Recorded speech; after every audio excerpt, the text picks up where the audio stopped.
The great Anthony of the Ticket Plug. What's up, big dog? How you feeling? What's happening, Captain? How you doing today? I'm doing pretty Every, good. everything is cooking. Thanks for asking. Happy Father's Day to you, father of three. Appreciate that. Appreciate that, my Yeah. man. My man. Happy Father's Day one day. I think you're not you a daddy? Not currently. No, not Not currently. yet. Not Okay, currently. got you. All Okay, right. okay. I Appreciate you though, appreciate that. my Thank you, man. brother. Um, your life now. You were in project management, right? Am I right with Project that? management. Yes, correct. Yep, in construction. I was managing high level construction. Yep, All commercial right. construction. So your life then compared to your life now. What are the pros? What are the cons? What's changed? Shoot. Okay. I'm trying to be simple. Some of the pros of my life now versus when I was working in commercial construction. Um, I now control my time, like every day. Every day I wake up, I decide, now again, there may be things that I have an appointment, like we have an appointment right now that I have to plan for and schedule, but ultimately I dictate my time because I sell tickets online full time. So I don't do any more construction. You get what I'm saying? So that's number one, just having more time available to give to myself, my family, my wife, my kids, and also to the business. That was another thing. I have more time to focus on the business, my craft, what I do, which is sell tickets online. And so that's the pro. That's like one of the major pros. Obviously, I make more money than I did when I was working in construction. And I was making like 111,000. That was my salary, and I had bonuses and all that, so it was good. But I make more than that now with selling tickets online. So that's another pro. A con though is something that I'm working through. It's something that it's a constant tug and pull. Um, is maintaining my health. You know what I'm saying? Maintaining that level of activity. Because when you live at home, like there's some days where I don't even sometimes I'm like, I'm just gonna stay in my pajamas. You see what I'm saying? And that's not, for some people, that's maybe their dream, but that's not, I'm a hard worker type of guy. I'm a guy that I come from a long lineage of just hard work. Like my dad, all he did was work. You understand? So it's weird to do that, you know what I'm saying? Just to kind of just lounge around. So Mm. and also just keeping that physical activity. We used to work, you can walk and you get a lot of, activity just naturally throughout the day, just going to the corporate plantation and coming back. You know what I'm saying? But now my activity is going up and down the steps, you know what I'm saying? And around the house, stuff like that, down the block, So just making sure I'm staying on top of that, which I am, which I've got a workout regimen, all that type of stuff. But that's been probably the biggest con is just, not having that day-to-day, just natural activity. I used to work downtown. So, you know what I'm saying? You get that natural hustle and bustle, all that. But yeah, I dig it. I dig it. What about on an emotional level? Are you less stressed out of because a job has oh, stress, a business has stress? yes. Which one's better or Um, worse for you? Well, the good thing is, I've been fortunate. There was stress from the job, from what I remember, because it's been since 2018. So I have to really tap It's into my been memory that bank to be long. honest. Yes, it's been that long. Wow. It's I was sitting in my brother's house writing checks to myself, saying, "Hey, I'm gonna start paying myself for my business." I Um, remember. yeah, that was 2018. So to be honest with you, yeah, it was stressful back then. But it's also because I was working as well as building my business. So that, trying to balance both. The stress was a lot of times me having to do meetings, like sit through meetings when there's a pre-sale going on. And I knew I can get access to tickets and get, I'm missing out on bread. I'm missing out on the opportunity to profit, to make money. So that was some of the stress that I had. Other than that, just the natural complications of construction. But yeah, now, yeah, stress is much less. The stress that I have pertains to, just more so just running the business, making sure I'm on top of my business, making sure that I'm paying back, different financiers or creditors, things like that. Because I use a combination of different things, cash and credit and stuff like that. So that's sometimes that can get a little hectic because you run a business. Sometimes, you're looking at your numbers and you're looking at returns and stuff like that. But that's really light, to be honest with you, because Okay. we're managing stuff pretty good. You are what I would consider one of the proudest married men I know. Really? You just exuded the way you it, it, it's just you. I don't have a big fancy way to put it. It's just in you. You show your take so much pride in it.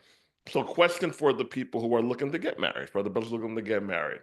So, you married into a great woman. Shout out to my girl Brittany, but you married into a great family as well. Do you think a man should look at a woman's family when picking a wife? And so the answer is yes, I do think so. But I wouldn't make that the only decision. Um, and I want to be respectful. N- I neither my family nor Brittany's family, my wife, her name's Brittany. Be Heal the Plug, if you want to know her name inside the company, because she also works for the Ticket Plug and what we do. But to be honest with you, no family's perfect, to be honest. I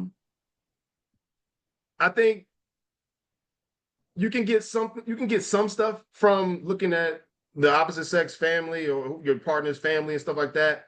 But a lot of us come from families that are, not all the way put together and all the way the most perfect either. So I just, and also just keep in mind, every family, this is what I love. We're part of just the human experience. Every family has the good and you have some of the bad. You know what I'm saying? So just think long as it's a loving environment, you know what I'm saying? I think that's the more, long as that family is welcoming you and it's welcome and there's a respect there, I think that's the best approach.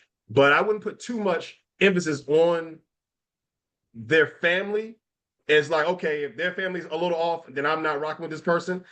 Because it's ultimately about that individual. I look at my wife as somebody that, she didn't, she grew up somewhat in a broken home, didn't have her dad. Dad was in and out of life. And, didn't have a lot of emotional issues that I've met with other females that didn't have their dad in their life. And that's something that stood out to me when I met her, because I knew he wasn't. You get what I'm saying? Respectfully.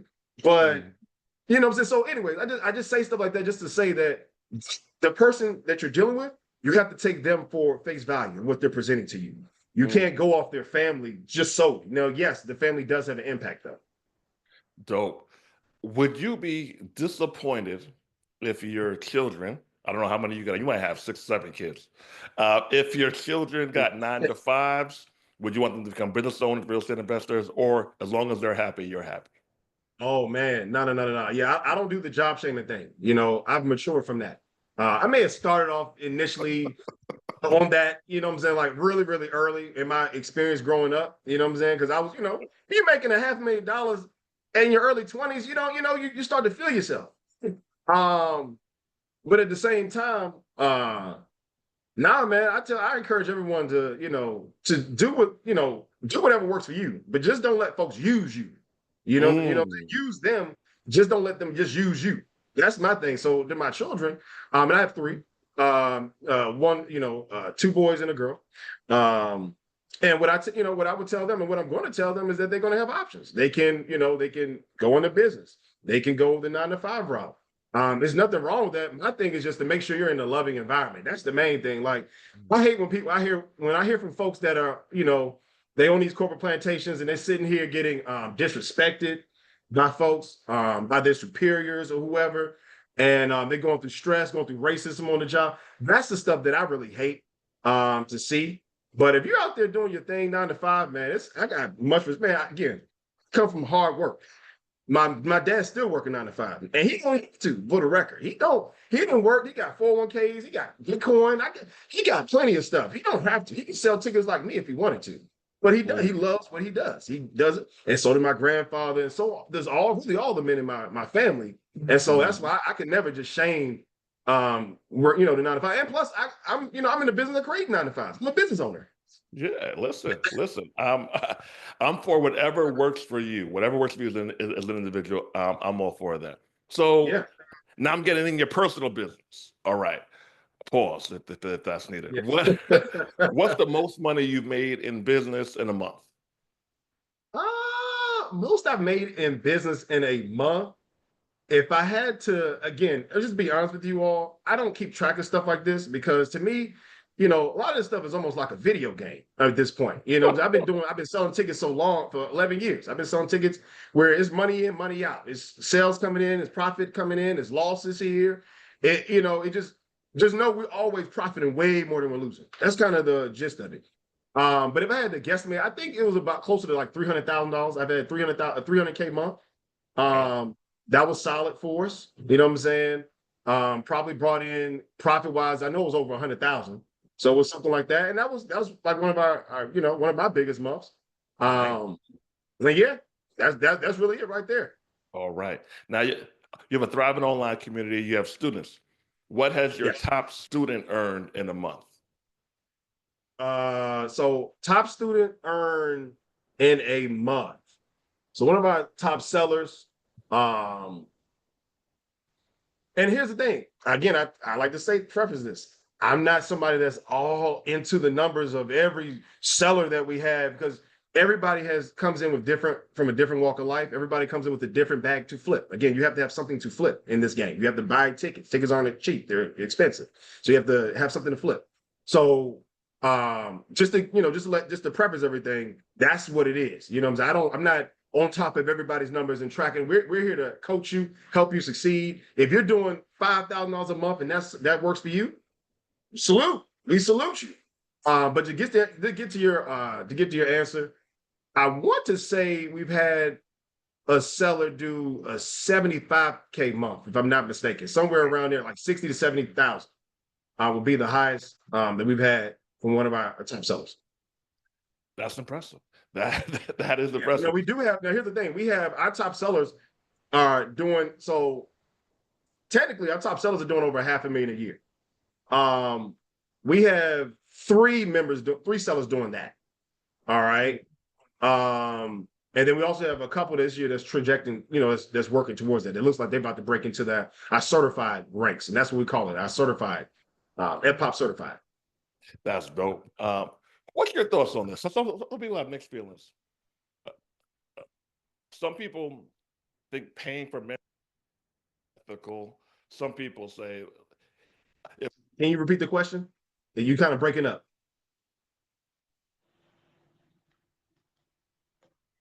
Testing. We're back. We got Yes. something now. All right. We're back. Thank you, brother. What's your thoughts on this? Some people say that people should just give away all their information for free. Some people are happy to pay for it.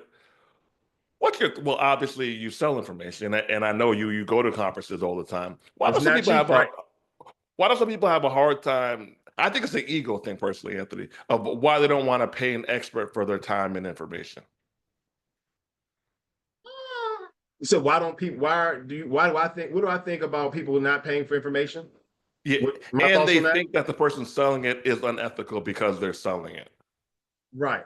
Okay, well, I'll start there. People think this unethical from selling because they've been traumatized to some degree. We've all been, even if it wasn't directly to you, we've all visually seen it. We've heard about it. The news reported it.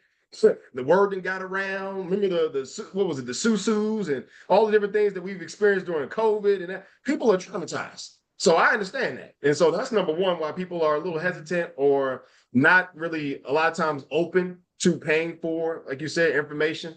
So that's just what it is there. What I think about it is just as unfortunate for those that have adopted that mindset of, okay, I'm not going to pay for information.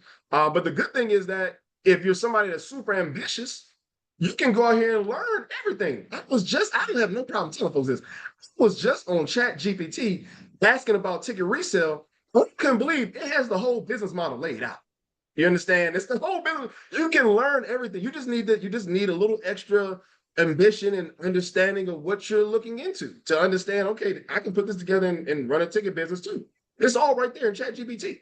It's great. It's on YouTube University. You know what I'm saying? You can go learn all sorts of stuff out here. So for free. So there's a lot of free game, and you have access to a lot of free game. Just use AI. Again, I'm just telling y'all, you can learn anything by just going into an AI prompt and finding and getting the game on that.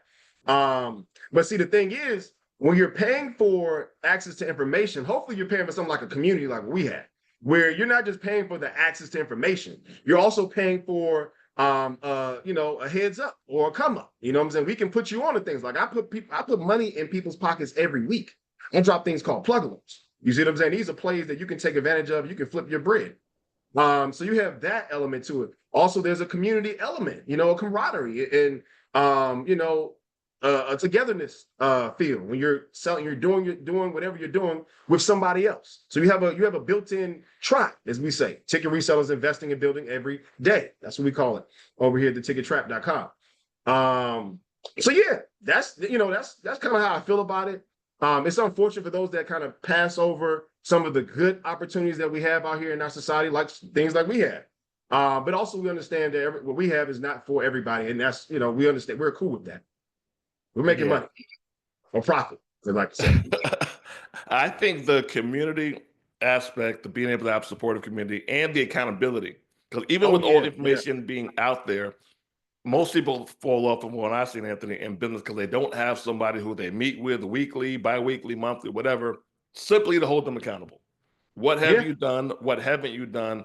Let's dissect this and let's figure out how to keep you on track. I mean, I've had people tell me, yes, because they knew that they were going to see me in a week, they got X, Y, Z done because they know that I would be on their head. So yeah, I'm a big believer, not just information, but the accountability. Yeah, and speaking of that, what I want to say there is that a lot of times, just taking it to what we do, selling tickets online, a lot of times the information is also to tell you what not to do to help you not lose your money. That's another thing. We not only do I put money into people's pockets, profit into people's pockets, also show people what not to do, and also when not, how to not fall into that pothole, not have that slip up, so they can preserve more of their profits and preserve more of their bread. So you're right. It's that accountability factor is definitely there, and definitely there. It's very, very important. We have things like communities and stuff like that that people have online. Now, I do want to let folks know, watch out for the BS though out there. There's a lot of BS out there. There is a lot of BS. Some stuff that you can pay for, and it's really just, again, you could have just got that off YouTube. You could have got that off ChatGPT. I think if you're going to pay for information, it needs to be more than just the information itself. It should be a level of coaching available to you, also proven history of success and track. I think that's very important. Go to our site. You can go to our page right now on Instagram. You can go to @theticketplug right now, and you'll see we just hit a lick for 7K on one of the Ali Sadiq at an event in Fox Theater. That's right. Wow. That's a real event. That's provable. We can show you this is real. And so I think that's another thing is just folks having a working product and seeing the success is definitely important to understanding that this is a real thing that you're joining. What do you think holds people back in business? And I'm like, I don't think everyone needs to own a business, but for people who do try or are in business, what are 2 to 5 things you think that holds people back? Well, number one is themselves. Everybody, that's the number one thing I've seen out here is that people are in their way, in their own way. Whew. Whether that's from their ego, whether that's thinking that they know, a lot of people think they know expert in everything. So you go to them, they can tell you about this, that, and the third. So I think that's the biggest thing is that just your ego and just thinking that you're one of those kind of know-it-alls. Because I'm one of those type of people, I accept that I don't know everything. I know tickets. I know some things, but I don't know everything. So that's one thing. Also fear. Fear is a mind killer. All right. And that's a real thing. And I believe that the key to life is to live without fear. I truly believe that because that's what I see a lot of people is holding back. They're just scared to and take that risk, scared to flip, scared to put that money up, put that time into something. And then that takes me to the last thing. I don't want to use terms like lazy. I think that's more racially charged. I don't like stuff like that. But I do believe that there is a such thing as I would call a lazy spirit. I don't think people a lot of us aren't lazy. A lot of us come from hard work. I refuse that. But there's a time, and shout out to my good brother Steve out in Houston, because I've watched him just change his life from 2020. He had that we called it a lazy spirit. And now our brother's out here rolling, doing stuff, big time real estate, out there in Houston, Texas. So that's another thing. Just a lot of it just don't have that hustle. He's like, or that hustle needs to be awakened. It's in there. It's just got to be awakened. It's something you need that fire, whether it's losing your job, whether it's, going into some type of debt or going into a situation where you got to get your money up. Sometimes it's just awaken that fire, that hustle. So I think those are three things right there: ego, lack of hustle, and I forgot the other thing, but y'all can run it back. All right, there we go. I'm a big believer in that too. The know-it-all ego spirit. Yeah, Let me think. I said, if you aren't where you want to be, the last thing you need is an inflated ego. The last. yeah, You aren't where you want to be. People who aren't where they want to be, Anthony, they have the biggest egos. It yeah, doesn't help. yeah. Anthony, And look, here's the thing, because when you say ego, I just want to touch on this. I don't. Sometimes I don't even think people don't even realize it's ego to me. I think maybe it's not. Maybe that's not the right term, but it's just that sense of knowing it all. Like a lot of people just think they know, and I'm yeah, like, you don't know. Like people get it all the time. People think that Beyonce this, we made a killing on this, killing on that. No, man, I made a killing on Ali Sadiq. You like who was that? Some people like who's this? Some people might know shout out brother out there from Houston, but some people yeah. like who's that? I ain't make a killing off of hottest name that may have came by because that's not always the best play. That's not always the best setup. You know what I'm saying? But know-it-alls think that this is how they do it. And that's why that's what I've seen too. People that come into our community, our ticket resale community online, and some people that have failed was because they were just out there just doing their own thing, thinking they could just make up the rules of the game. And It that's not doesn't how this work. works. There's strategies, systems, methods, rules. You know what I'm saying? People are addicted, Anthony, to doing things their way, even if it's not getting the Yes. results. And Right. Would you call that ego? What is that? I call it ego, but what is that? I would mix it up, Anthony. I would call it first of all, lack of self-awareness. Because if you're Mm, so I hate when people say that that they don't have an ego because it's a lie. But if you're yeah. aware that you have it, you can adjust. So lack of Mhm. self-awareness mixed with being a know-it-all, mixed with the need to be right, mixed Ah, with they think that no one can tell them anything. It's a mixture of all those things. yes, it is, man. So Anthony, how can people work with you? What's the price? How do we sign up? Yeah, so it's real simple. What I tell folks, if you're interested in selling tickets online, the easiest way, because that's what we've created. We've created the easiest way to sell tickets online. Like literally, if you were to come into our ticket resale community, it's like a kit of parts. We're already servicing you with our resources, our staff, and stuff like that. Like you're already gaining staff. Think about that when you come into our community. There's things that can be done for your business that we're going to do for you. But then there's also things you can customize. You can get add-ons and things of that sort where you can customize your experience to run your business however you need. If you need us to run your business for you to some degree, we can do that. I hope you understand. This is like the ticket resale depot. You understand? This is that. And so when we tell folks, if you're interested in selling tickets online, you need to go to thetickettrap.com. Again, thetickettrap.com. Go review that we have the business. Everything is public for us. We have the results there. We have the business model there. We have our plans and what we offer within our plans. We explain to you what it is because some of this information may be foreign to you. And so we have all that. Our most popular plan is the cartel. You want to join our cartel. All right. And that does start at $3.99 a month. We will be running a special at some point this year. I don't know. We don't, again, our thing is we're making money. We're selling tickets online. You understand? If you're interested in making money, then you should join us. We're a resource. We're not begging nobody to come in. This is why we also do a screening process. There's an interview process, application. You have to put in an application, interview, and background checks. Because we don't do any fraud, we don't do anything like that. That's the stuff we're looking for, fraud, and we don't do any type of. We have to stay clean from that because we know that there's a red dot on our head right now, proverbially. Because we know folks that they don't like what we're doing. And that's just what it is. We get a lot of hate, and it is what it is. But anyways, if you're interested in selling tickets online, just go to thetickettrap.com, review the entire business model. Everything is laid out for you, calculated. Everything is there for you, all of your questions. Watch the latest Q&A. I will be hosting a Q&A or a webinar later this year around August, September time. So definitely look out for that. But yeah, if you want to sell, just go to thetickettrap.com, put in an application. That'll start the process. We'll start the vetting process, the screening process. And if you're a good fit for our community, we'll then go ahead and accept you in. And then you can start to, make your monthly dues and all that and get set up. We onboard you. We have our stuff is very personable. And that's how we want it. We don't like a lot of these Forex and stock things and no shade. Just keeping it real. You just can go sign up because they just want you $10, your $30 or $50 a month. That's not what we do here. That's why our stuff is you're buying into a premium subscription, $3.99 a month, but it's well worth it because if you're inside of our ticket resale community, you should be making over $3.99 a month. You should be every time you're flipping 3,000. So if you got way more than that, then flip it. But every time you're flipping three, you should be making a stack. So that's the ticket plug rule of thumb. There we go. Holla at Anthony, great guy, personal friend. He knows his stuff. See you soon, brother. All right, brother. Take care. Peace and blessings. Again, thetickettrap.com, y'all. Check that out. Whoop, whoop. Peace.